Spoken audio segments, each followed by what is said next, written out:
but sure. And plus, add that brass in there. Uh, but it's PRS.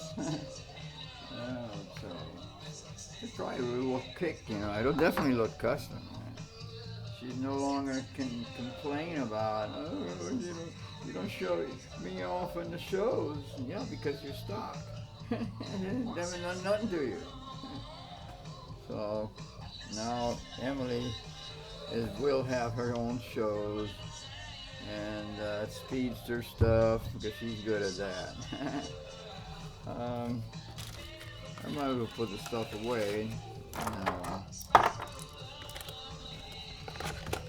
So yeah, I'm back in Florida. Uh, I'm almost been here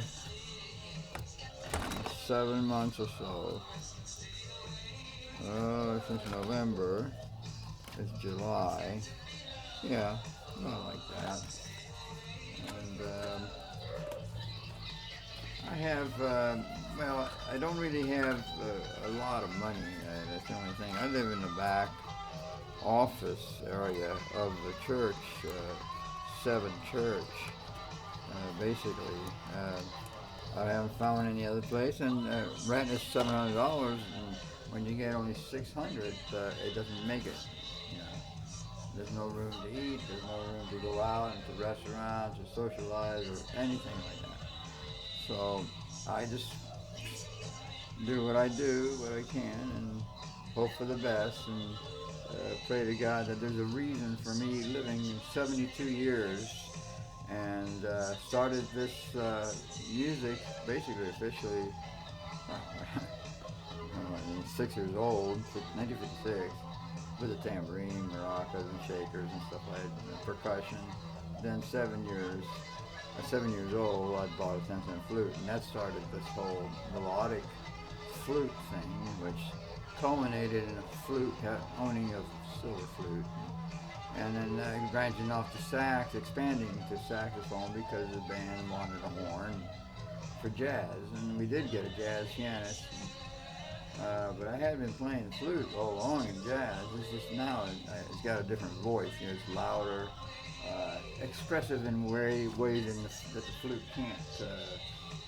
can't touch. The way you can bend the notes on the sax is ridiculous, and harmonics and stuff like that. On a flute, you can overblow, get that harmonic series, but it's not the same. You can play through them. You can even tell another flute player to say, hey, he's playing harmonic on this, because they're not the real true notes. So that happens on the flute, but that happens on the sax, and that's when you get the screamer type of saxophone players that hit those real high notes and stuff, extend the range of, because the instrument, saxophone is only really, in reality, three octaves, and that's it. 3.5 maybe. But above that, you get 4 or 5 octaves, you need to get these harmonics to really pronounce themselves out there, and appear to be notes when they're really kind of like squeals. Well, thanks for watching, and someday I'll have Emily. Oh, yeah, I didn't say it. The thing's happening is that Emily is getting the same bridge setup except for PRS, and yes, they're special. The GravTech stuff, the black saddles. The string saddles will be black like any other 2 girls. Basically, I'll show you.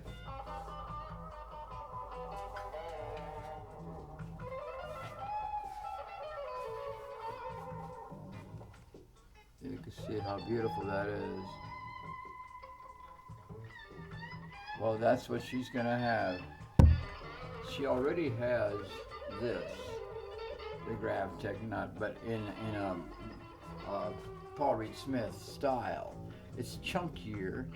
It really guides the strings towards where it anchors.